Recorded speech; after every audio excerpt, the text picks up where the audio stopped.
Welcome back to Mythic Sky Storytime. I'm Dr. Laura Todd, psychological and spiritually oriented astrologer. This is the 9th show in my series Cosmic Costumes. And in this episode, I'm going to be discussing adventurous Sagittarius. Sagittarius is the 9th sign in the Zodiac and is often represented by the archer or the centaur. Right, a centaur being a creature that is half horse, half human, and often depicted with a bow and arrow, which is that relationship to the archer. The glyph in astrology, the symbol that we use in astrology to indicate Sagittarius, is an arrow, and typically that arrow has a diagonal line going through the longer sort of stem of the arrow. And in astrology, all signs are also associated with a planet. So when we get to Sagittarius, we are in the realm of Jupiter. Jupiter being the king of the gods. He's Zeus in the Greek pantheon. And as we are now more than halfway through the Zodiac, we're also in this episode going to look a little bit at Gemini, as that is the opposite sign of Sagittarius, or the sign that is the polarity, as it is sometimes referred to Sagittarius. Because part of understanding Sagittarius is by looking at its polarity point, its opposite sign, the sign that occurs 6 months apart from it. And as I've discussed in previous episodes, every sign of the Zodiac has a element and a mode that is associated with it. When we get to Sagittarius, we are now in the last of the 3 fire signs, the prior ones being Aries and Leo. And all fire signs have this action-oriented quality to them. They are the doers. They are the more direct signs. They are that go-getting energy that we associate with fire. There's a self-sufficiency that we see in the fire signs, in that directness, in that constant pull to go forward, move forward, take action.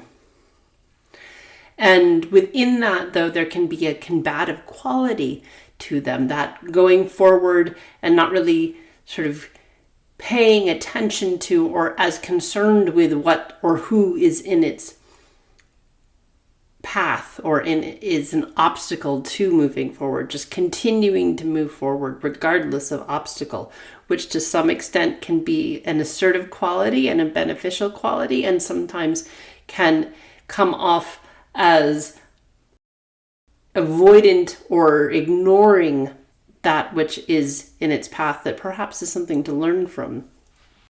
That fiery energy has an enthusiasm that you see a lot with Sagittarius and an optimism that's very common in Sagittarius. But sometimes that optimism and that forward thinking, that push forward, that desire to continue to progress is failing to pause, failing to take in the scenery, and so forward thinking that it's not staying present. That there's this constant movement energy that we see in fire signs, like the element itself. Fire is in constant motion. Fire doesn't stay still as an element in the natural world. And so we see that sort of similar quality in all the fire signs. And definitely in Sagittarius, that need to always be moving forward. With Sagittarius in particular, it manifests in this questing energy that is seeking for something or someone outside itself. Now, as I've said, all signs in the Zodiac have both an element and a mode that they are associated with. And in the case of Sagittarius, Sagittarius is a mutable sign. And mutable signs all fall at the end of seasons. They're a transitional sign in some ways. There's that malleability, that changeability energy because the season is transitioning from, in the case of Sagittarius in the northern hemisphere, from fall into winter. We don't get to winter till we get to Capricorn, but it's that in between where the weather is changing, things are cooling off. Depending on what part of the world you are in, may even be getting snow very likely by this time. We are in Sagittarius, but it's not technically winter until we get into Capricorn. So we have this mutability energy, this changeability energy that is married with, partnered with that fiery energy of Sagittarius, that is that forward thinking, forward movement of Sagittarius that is also changing and in transition. In this adaptability that we see in the mutable signs, there's a flexibility. So moving forward, but maybe changing course, that we don't see as much with Aries as a fire sign that's a singular moving forward and not deviating, because Aries is a cardinal sign.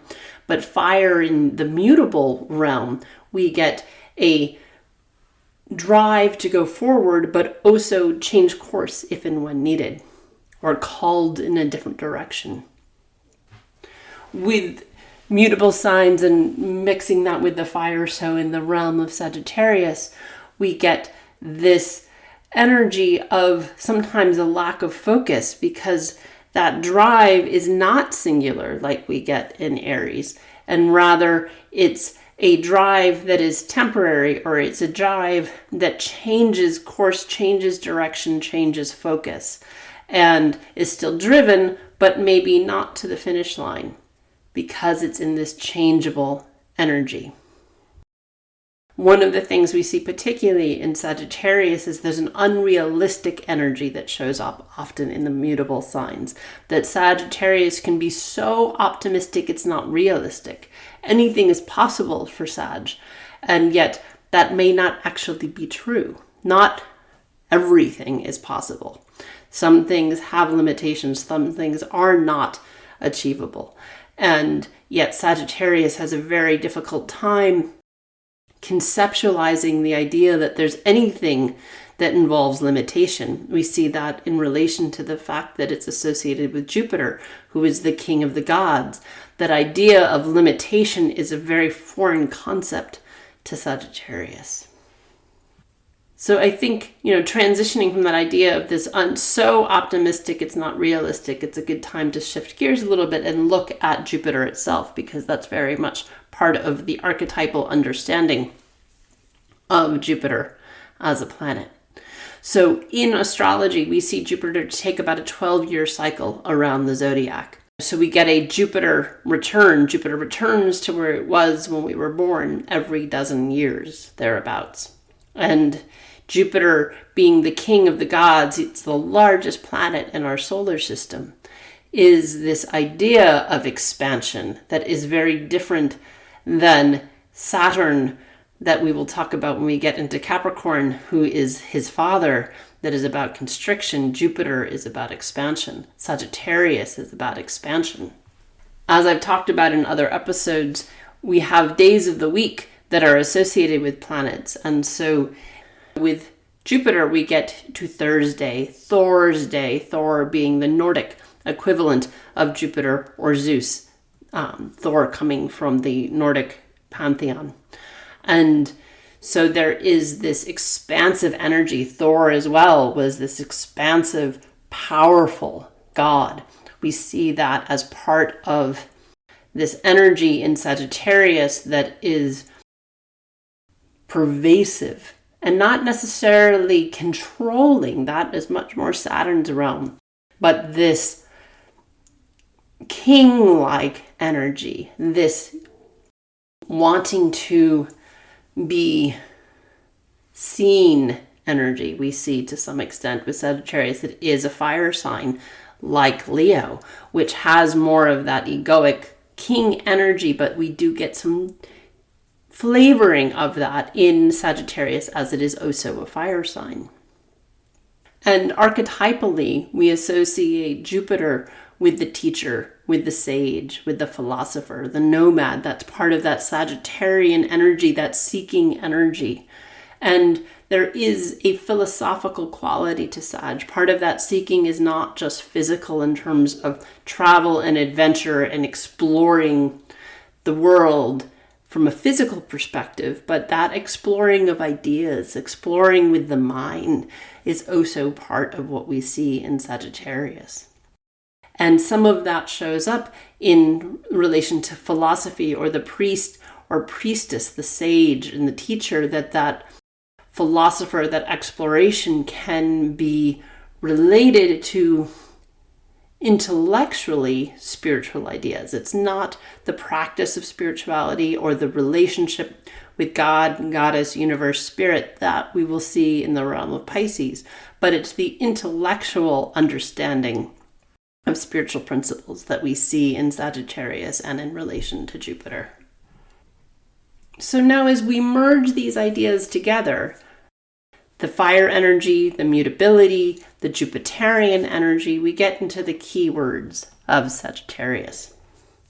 And Sagittarius's key phrase is "I seek," right? That's that adventurous quality, that's that journeying quality that we associate with Sagittarius, that has manifested in relation to that energy, that questing energy that we can see in Sagittarius, that's seeking for answers, seeking of ideas, seeking for adventure, seeking for experience. All of that falls into this world of Sagittarius that is always wanting to experience freedom. It's a big part of Sagittarius. Part of that's being a fire sign, but with Sagittarius, it's that desire or that need to explore. So the freedom isn't necessarily to be alone, where you could see that maybe a little bit more with Aries, that has a sense of self that is very important and not in relation to others, but that freedom seeking can be in a group as long as everybody's seeking together. As long as it's a group adventure, then Sagittarius is okay if other people are around. Some of the challenges we see with Sagittarius is that there can be an arrogance that shows up with Sagittarius, because in that adventurous quality, in that desire to discover truth, which is a big part of Sagittarius, then whatever Sag believes, it can be vulnerable to having horse blinders. It is part horse, as being a centaur, of the way I see the world is the correct way to look at the world. My ideas, my belief systems are the correct ones. There isn't necessarily a lot of wiggle room until Sag changes its own mind to make space for other people's ideas. Now that is very much in contrast to its polarity point of Gemini, that's all about duality, where Sag can be very singular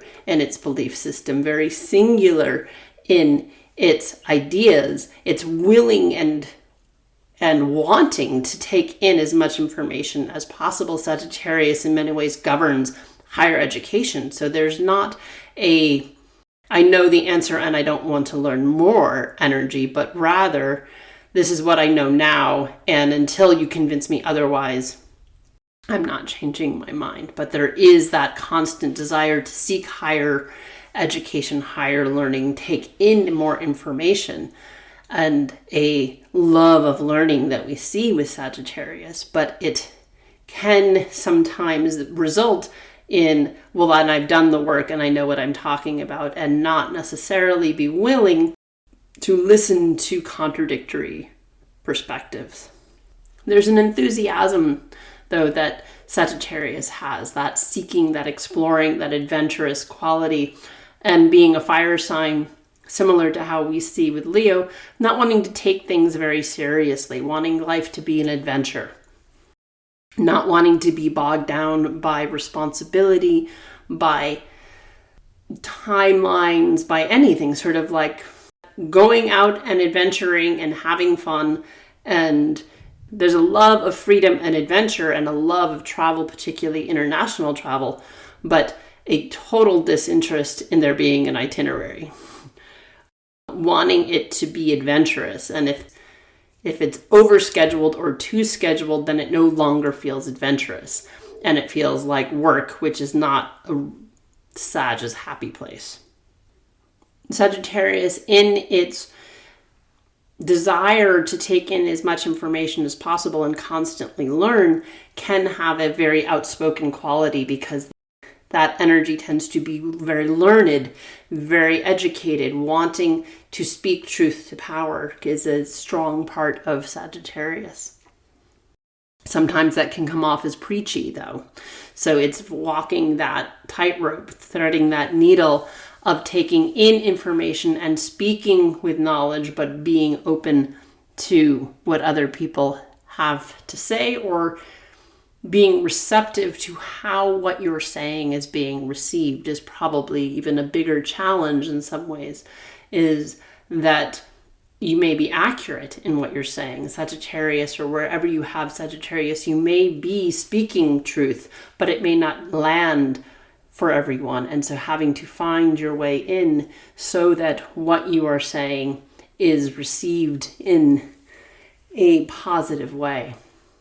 One of Sag's challenges sometimes in its adventurous quality and its optimistic quality is it can be so optimistic it's not realistic. I talked about that a little bit before, of being so sure that everything's going to work out that there's a failure to pay attention to details. What needs to be adjusted so that things do work out? Or maybe it's not working out, and that's okay too, because you don't get everything you want, or everything you're going after doesn't necessarily manifest. And being willing and open to receiving that information is one of the things that Sagittarius is learning. Sagittarius is learning how to maintain an optimistic perspective while at the same time knowing how to read the room, learning how to read the room, staying optimistic and integrating realism, realistic possibilities within that. Again, not all things are possible. Many things are, but not everything. And so being okay with that, and that learning to be comfortable with limitation, which is one of Sag's challenges. So now shifting gears a little bit, and as I've done in previous episodes, looking at Sagittarius as it relates to psychosocial development. So we are continually getting older and older as we move through the signs. And so now in Sagittarius, we're getting into the realm of midlife, mid-40s, mid-50s. It's not that, as I've stated in previous episodes, you don't have these qualities before you're in this age bracket, or that you've no longer embraced the qualities of the earlier signs that are reflective of younger ages. It's just that there is a parallel between various signs and psychosocial development as you progress through the zodiac sequentially.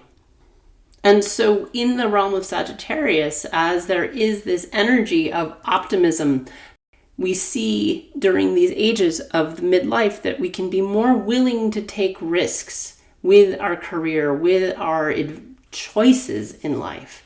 That perhaps at younger ages, we were more cautious, not as sure about choices we were making, whether that's relocating or career decisions or relationship choices.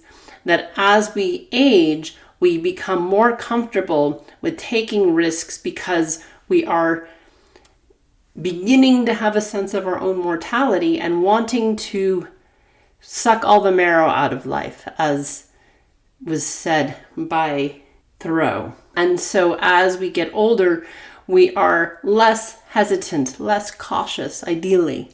And so that does parallel this Sagittarian energy. And part of that is this sort of forward-thinking energy, this forward-thinking perspective of life that we see in Sagittarius, that's that adventurous energy that we see with Sag, can manifest in that forward thinking. What do I want to be doing 10 years from now? As opposed to 3 or 4 or 5 year plans, we're getting into 10, 15, 20 year plans. How do we want to be setting up our life for the latter part of it? And that's part of that forward thinking that starts to come into play as we enter into midlife.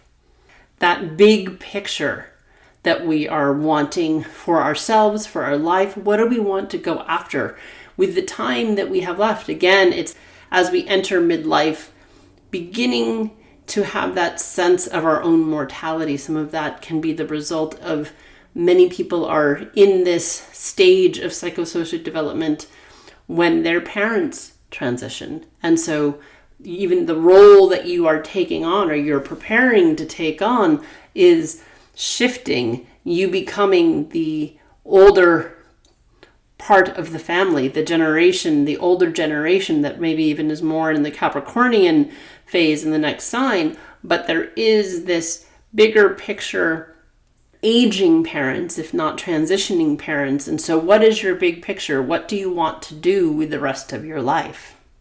In that bigger picture, that there is, for some, you reached a place of more financial stability, careers are established. And so now that you have that established foundation, maybe even feeling like you have the bandwidth to start having more fun, that life is not entirely about the job. It's not entirely about work or providing for your family or making sure the bills are paid, that in midlife starting to think about what else you want out of your life. What fun do you want to bring in? Because the grind of day in, day out working is not satisfying. And so discovering what brings you joy, ways to have fun that can involve then that travel becoming more and more a part of your life, that is very much part of Sagittarius. And so in general, this phase is about that. It's like how to be thinking ahead, forward thinking, not in a fatalistic way, not in a doomsday way, but in a curious way, in an adventurous way, is the Sagittarius energy of, okay, what do I get to do with my time? If I have some more freedom, if kids are grown and flown off in college, okay, I now have a new level of freedom. What do I want with my life? Or if you're preparing, you'll soon be an empty nester. What do you want to do with your time? How do you structure your life in a way where you are able to have fun and adventure and think further down the road? Now, when it comes to looking at the mythology associated with Sagittarius, associated with Jupiter, there are lots and lots of myths to pull from, particularly because Jupiter, otherwise known as Zeus, is such a prominent character in the Greco-Roman mythology. But one of the other characters that is very Sagittarian, and depending on the version of the myth you read, is actually the constellation Sagittarius, is the story of Chiron. And so I think to help you understand Sagittarius and its many qualities, I'll tell you his story. So the story of Chiron is, Chiron was a centaur. So that is the symbol, right? That's the image that we use for Sagittarius. However, Chiron, in being half horse, half human or half person, was an unusual centaur, because typically you see centaurs as the whole back below the torso being horse, and just the chest and head and arms being human, and the archer. But Chiron is often in the artwork from antiquity depicted as also having human legs, but he has a horse's back side and back legs and tail, but that he's actually more looking human or man-like than the other centaurs. And the other thing that makes Chiron unique amongst his fellow centaurs is that typically centaurs were creatures, this half horse, half man, or half person creature. And they had a wildness to them because they were wild animals that happened to be part person, part human, or part male. Is often, you don't typically see them female centaurs, though there must have been. In the artwork that survived, they typically are half man, half horse. But Chiron was half horse, half god. And so in addition to looking different, he was not the wild creature that his fellow centaurs were. And there's a couple of things that manifest as a result of that. So earlier in his life, it meant that he was very much ostracized from his fellow centaurs because he looked different.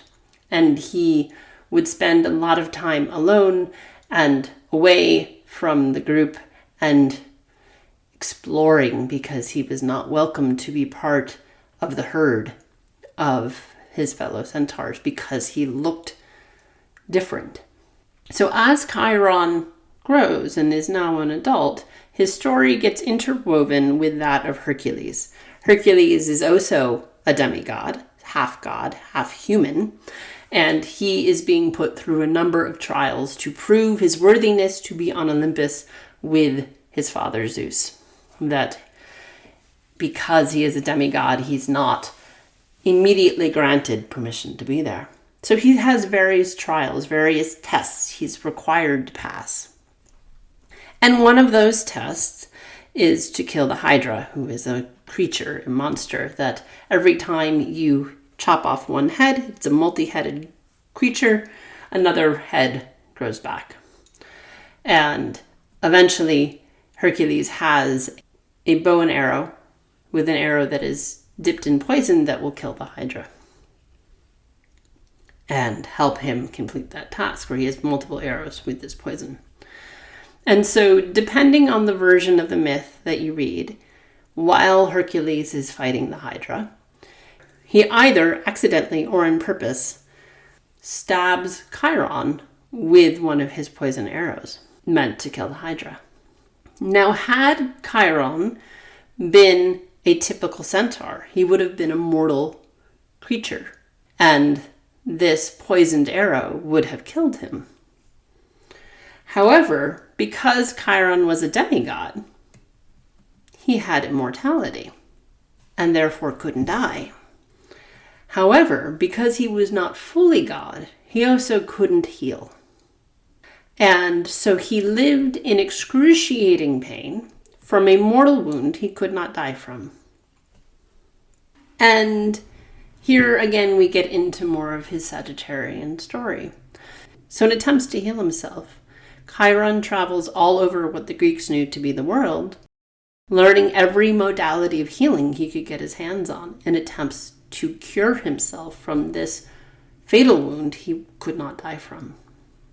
And he becomes this renowned healer, this renowned teacher who everyone comes to. He cures everyone. He educates Asclepius in medicine, who we deemed the father of medicine.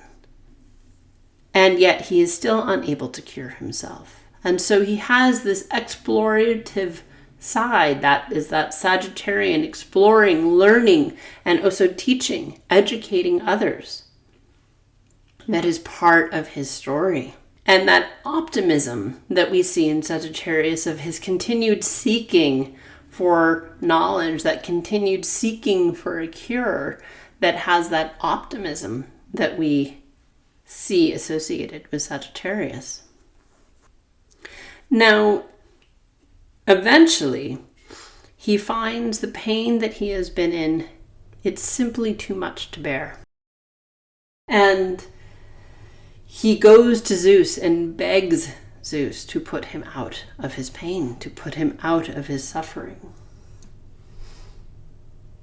And At first, Zeus is resistant. Zeus is not wanting Chiron to suffer, but he doesn't like to give in to people's demands, to God's demands, to creatures' demands, to demigods' demands. Zeus likes to be the one who makes the decisions. And of course, one of the challenges in telling myth is that they're all interwoven. Chiron negotiates a deal with Zeus that he will give up his immortality in exchange for Prometheus, who's being tortured every day by having his liver eaten out for giving fire to humans. That to spare Prometheus's pain, Chiron will give up his immortality and become, depending on the version of the myth you read, either the constellation Centaurus or the constellation Sagittarius. They're both centaur constellations. And Zeus relents and agrees to Chiron's terms. So we see this wounded healer archetype of Chiron to be part of the Sagittarian story. This seeking of answers, this going forward, this negotiating things around the truth and justice is a piece of that Sagittarian energy. That wanting to have things work out in the end, which is part of that optimism of Sagittarius, that eventually good will win out.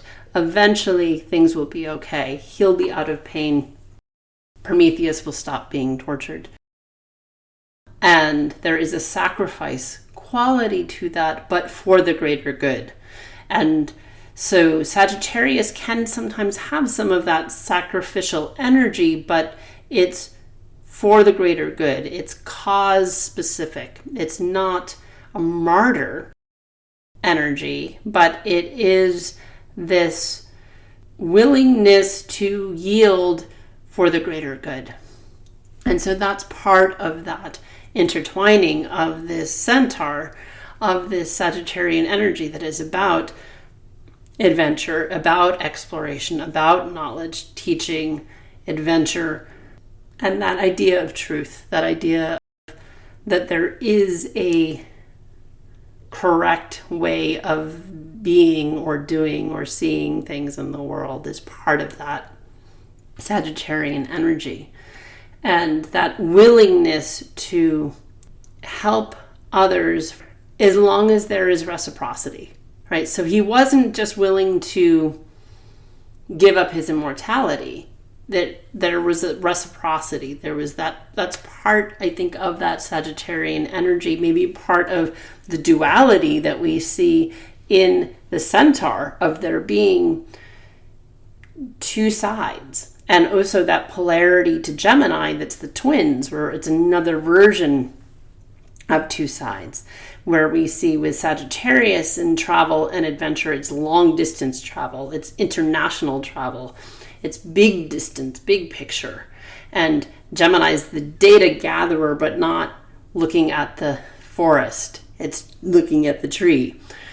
And so as that polarity, Sagittarius is that big picture, what's the ultimate long-term vision, long-term goal. So the long-term goal, the big vision, is it's not just about him. He gives up his immortality, but it has to be for the good of the bigger picture. And so we see that with Sagittarius. Ideas that are the long game versus the Gemini that's more immediate and incremental. Sag is big picture, long game. And willingness to perhaps not even see the finish line, but set things up to be successful later and cross the finish line when we get into Capricorn. But Sagittarius it's about the journey, not the destination, would be Sagittarius's mantra in many ways. So you can see, and unpack that story for yourself more as you see other themes to Sagittarius and Jupiter. Okay, so switching gears into the meditation part of this episode.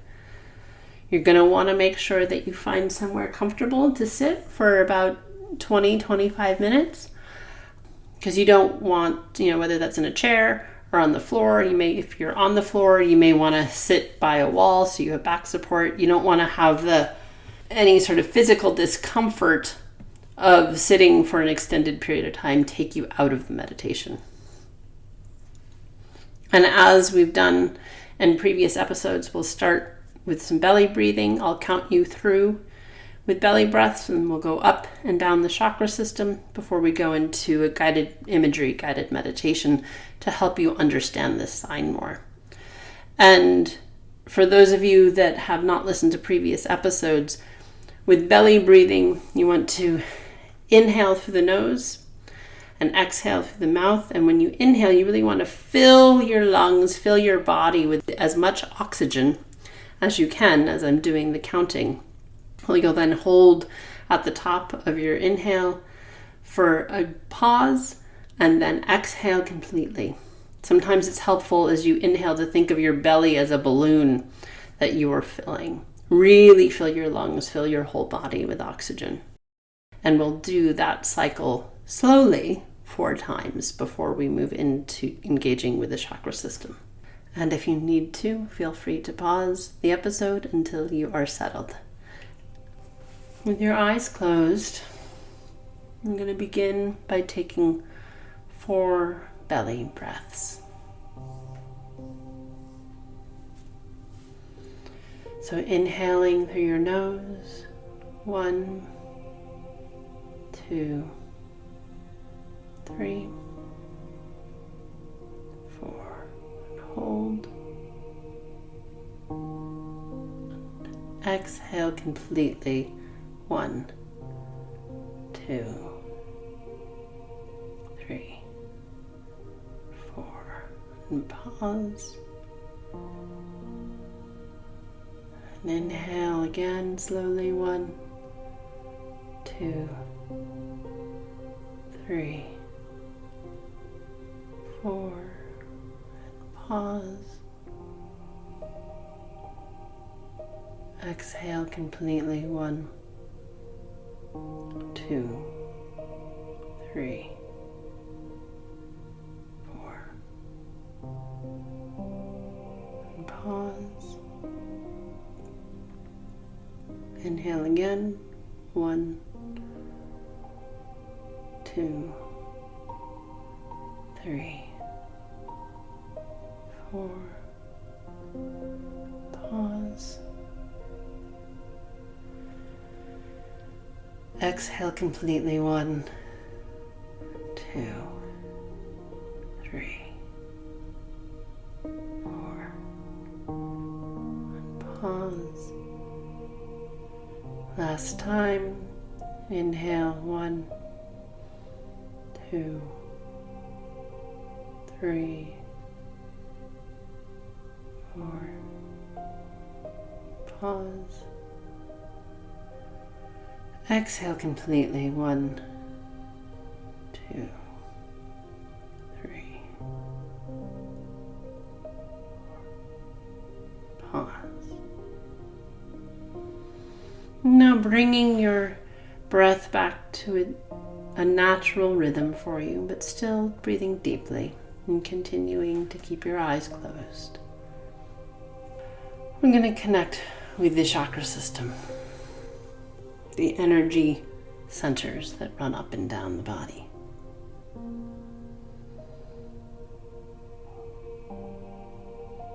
And so on your next inhale, you're going to bring your attention to base chakra, root chakra, the tailbone, base of the spine. This is the energy point that helps ground us to the earth.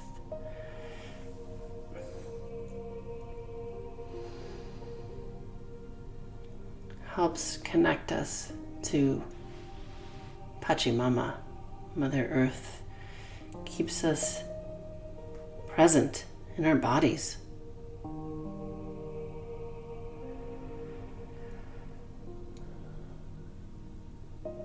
And on your next inhale, bring your attention to second chakra, sacral chakra.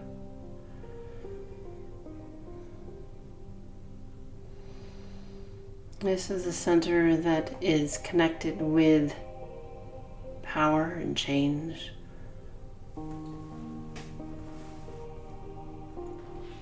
Transformation. It's right over the genitals, the reproductive organs. So there's this transformative, powerful energy here. It's linked with our ability to receive and to give. Receptive and directive energy live here. To give and to take, to stop and to go. To move and to yield. That all lives here.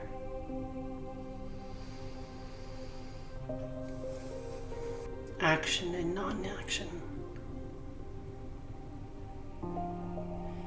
And on your next inhale, bring your attention to solar plexus. This is the center just above the belly button, right below the rib cage.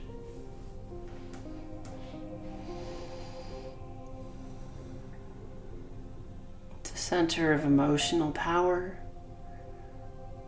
Sun center, quite literally, solar plexus. How we shine. How we let ourselves shine, where we struggle to let ourselves shine. How we respond to the world around us in many ways, our emotional response to the world is very much part of this center. We connect with our emotional drive or emotional passion for things.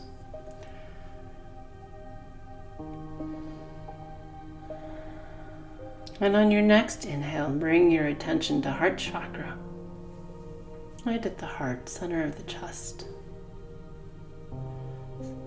Heart chakra is the chakra in the middle of the 3 lower and 3 upper chakras. It's the center chakra in the chakra system. Heart chakra is tied to our ability to express love and receive love.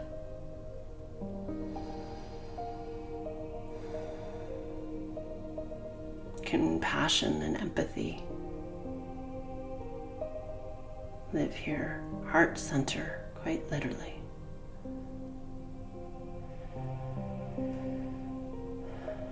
And on your next inhale, bring your attention to throat chakra, the center in the throat. This is the center tied to our capacity to communicate, to speak our truths, to listen to what others have to say, to speak our mind, to question, to ask questions.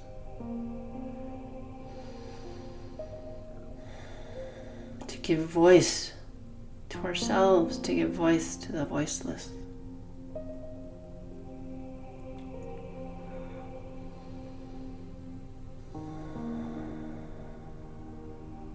And on your next inhale, bring your attention to third eye, right in between the eyebrows.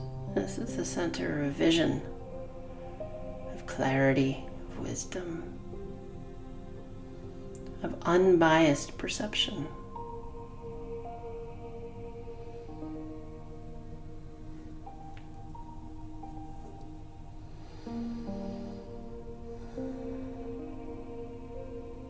And on your next inhale, you want to bring your attention to crown chakra. The chakra at the top of the head, crown of the head. Often depicted in religious artwork as a halo. This is the center that connects us to the divine, to spirit, universe, God, goddess, source, the one, whatever your language is for the divine. This center is your tether.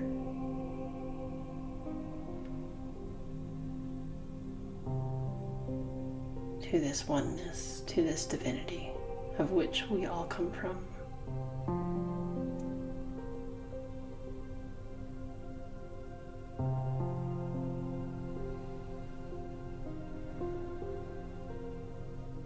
And as you feel yourself connect with the divine, with God, Goddess, Spirit, feel that golden light tethering you from the crown to the divine, to the oneness. And we're going to bring that golden light back through the chakra system and have it encapsulate you like a cocoon of protective golden light. And so on your next inhale, bring your attention down from the crown through the third eye, having it shine out and around your head. You are surrounded in gold light of the divine. Let this gold light clear out any of the shadows in your vision, helping you see your life and the world with greater clarity.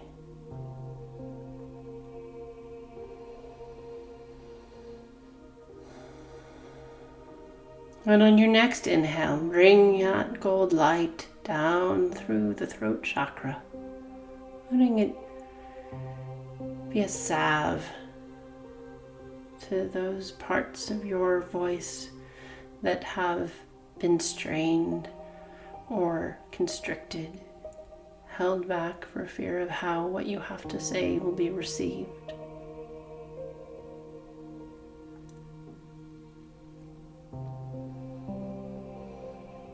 And on your next inhale, continue to bring that gold light down and around, down into the heart chakra. Let it embrace your heart chakra, helping to heal heartaches and heartbreaks, anger and disappointment, resentments and grief.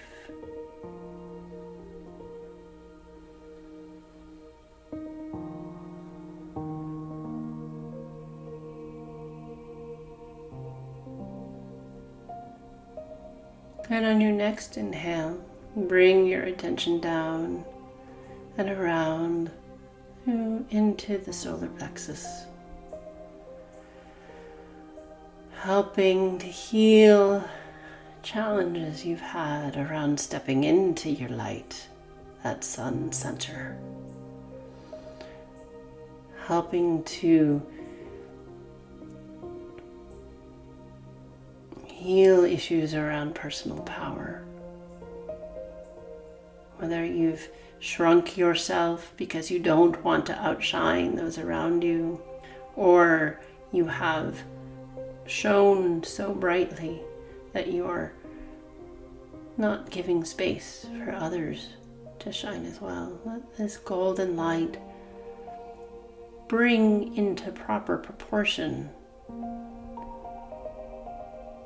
your light, your shine, so you can feel all the feelings, express them, and give space for others to emote as well. To feel all the feelings, but not find them so all-encompassing that you lose focus. Let this golden light help hold you, cradle you, as you continue to bring it down into sacral chakra, second chakra, bringing into balance your receptive and directive sides, for both are needed. Sometimes one is more necessary than the other, but it is in everyone's best interest that we possess both sides of give and take, of receiving and giving.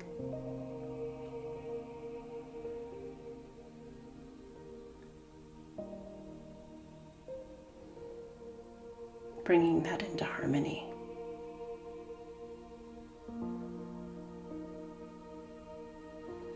And on your next inhale, bringing your attention all the way down now to base chakra, root chakra, helping you to ground, connecting you with Mother Earth, Pachamama.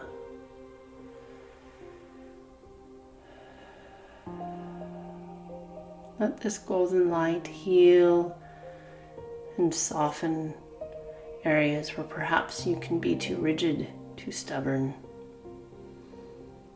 And let it solidify areas where you can be too passive or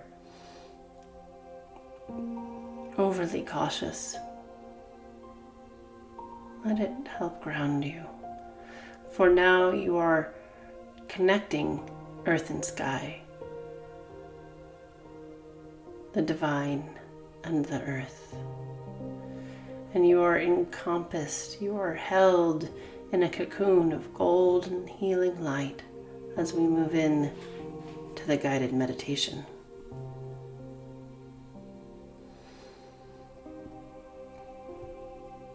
In your mind's eye, bringing your attention to third eye, if that helps.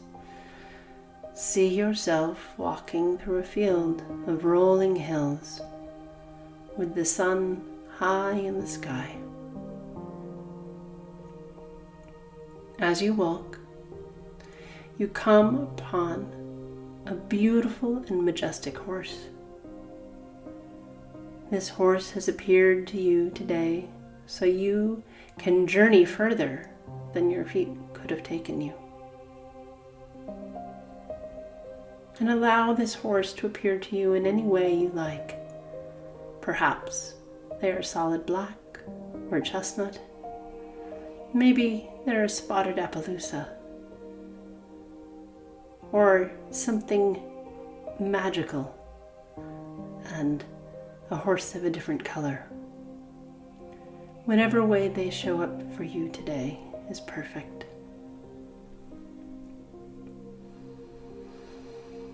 This majestic beast of wisdom has shown up to you today to take you on a journey.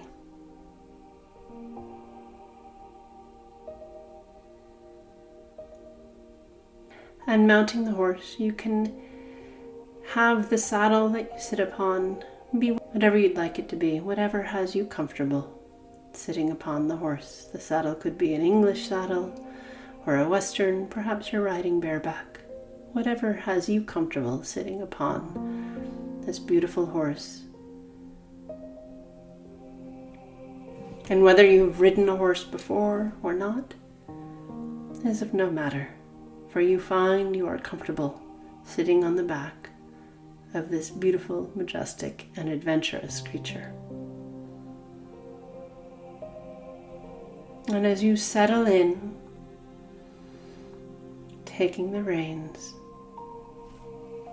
you begin on your adventure with your companion, this beautiful beast of power and wisdom.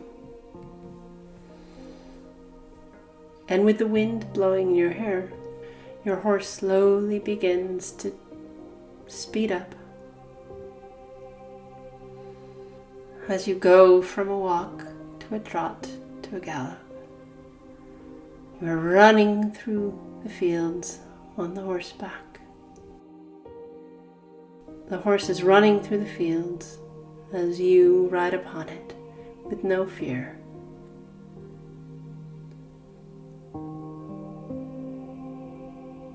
You look forward as it runs, headed for a yet known destination.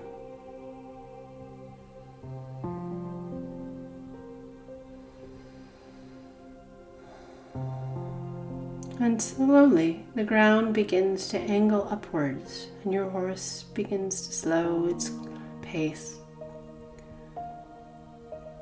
Now back to a walk. It's making its way up a hill.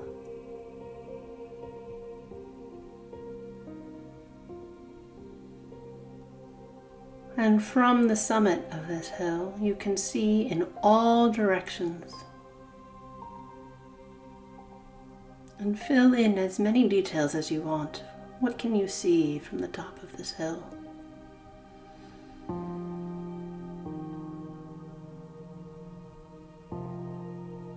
Are there more rolling hills, or is there a coastline?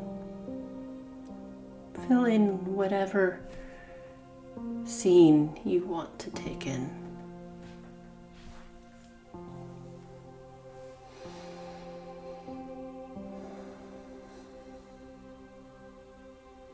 And taking in the view, you realize you've been so captivated by what's around you that you didn't notice that an old woman was just a few feet in front of you, building a fire, preparing for your arrival.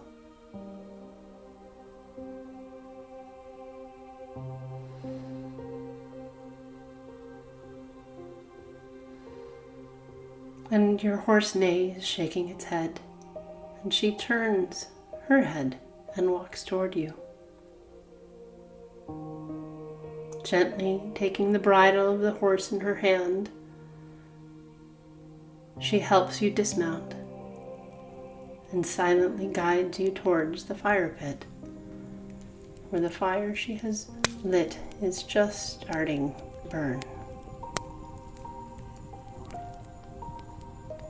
And as the two of you sit by the fire, your horse is content to be eating the grasses, patiently waiting as you and this grandmother sit by the fire and talk.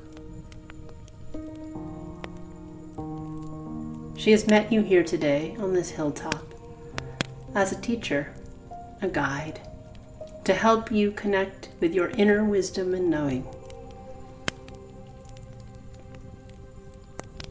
For it can be so easy in today's world to get caught up in the mundane and the details of things we must do, that we forget to connect with joy.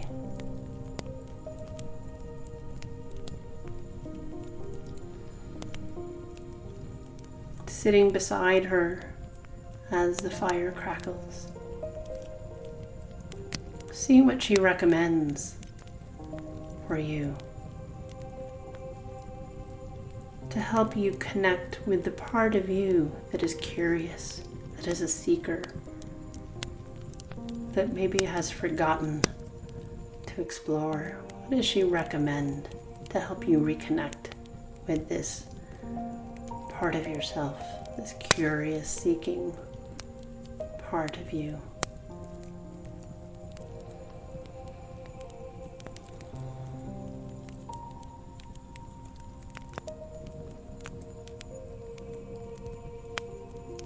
And if you have been feeling discouraged with your life or the world as of late,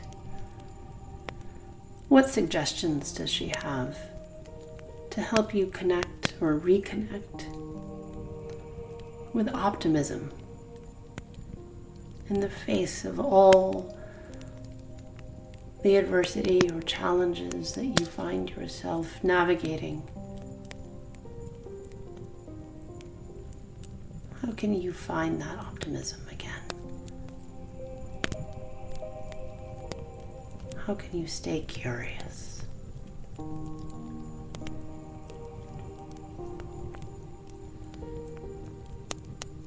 Continue to be hopeful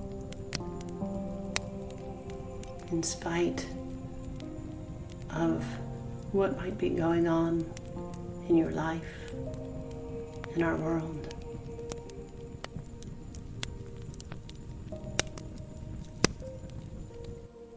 Are there things you could do that she recommends? Things you could read, listen to, that would help you reconnect with your intrinsic inner optimism that you came into this life with? What might reignite that fire?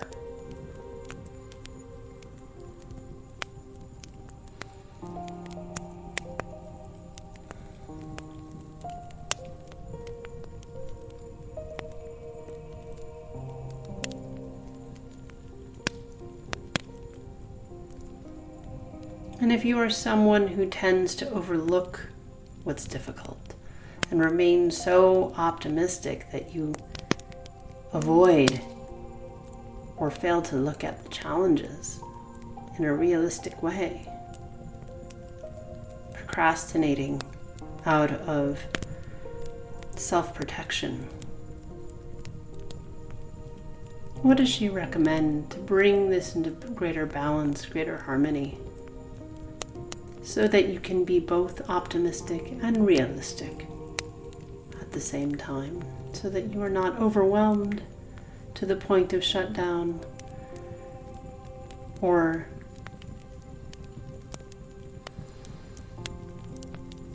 caught in the hamster wheel of life, forgetting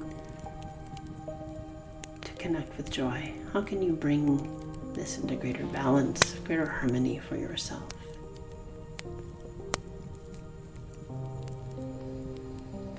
And always remember to ask clarifying questions. If what she's saying is confusing, ask for more information, more detail.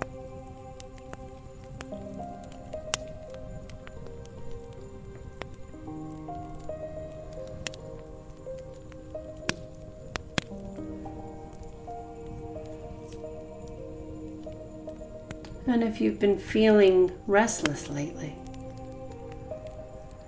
aware that things in your life are at a tipping point of change but have yet to transform,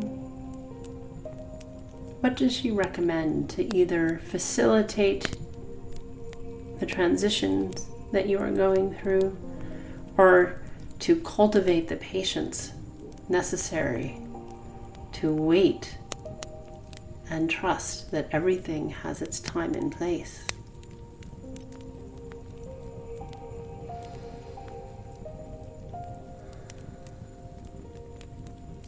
What does she recommend to help you bring this too into greater harmony, greater balance? What advice does she have for you today?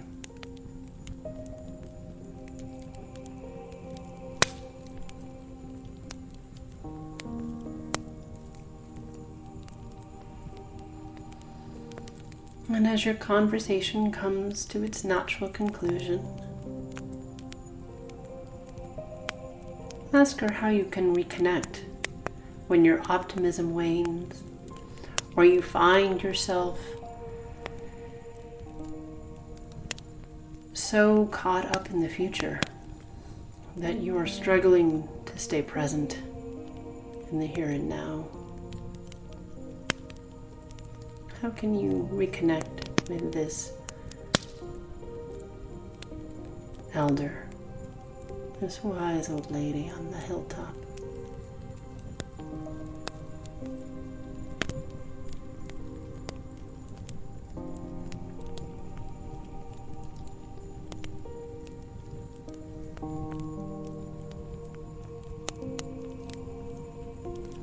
And thanking her for her time. See if there's anything she would like you to do in return, out of gratitude and reciprocity for her help and support today. How can you express your gratitude?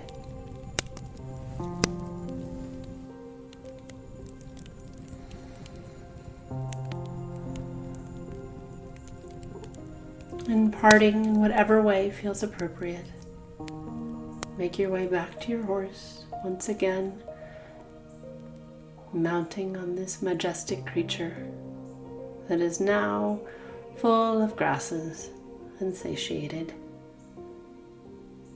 and sitting atop, looking out from the hilltop. Slowly make your way back through the field, and with its belly full, the horse does not gallop this time, but walks through the grasses as the sun, now much lower in the sky, begins to set.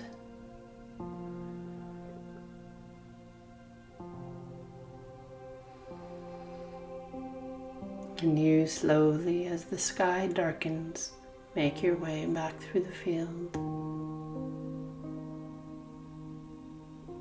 And as the scene fades, you slowly find your way back into your body and back into the room.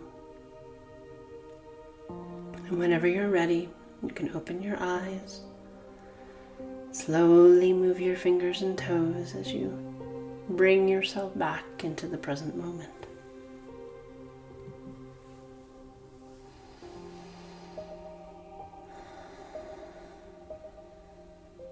And when you feel ready, I recommend you grab a journal or maybe your phone and record some of the information that came through for you today, some of your thoughts in relation to this meditation. And what this old lady had to share with you today.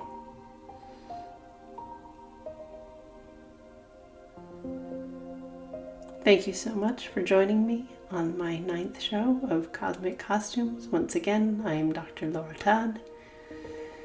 And please like and subscribe wherever you get your podcasts. To learn more about me and my work, please visit mythicsky.com.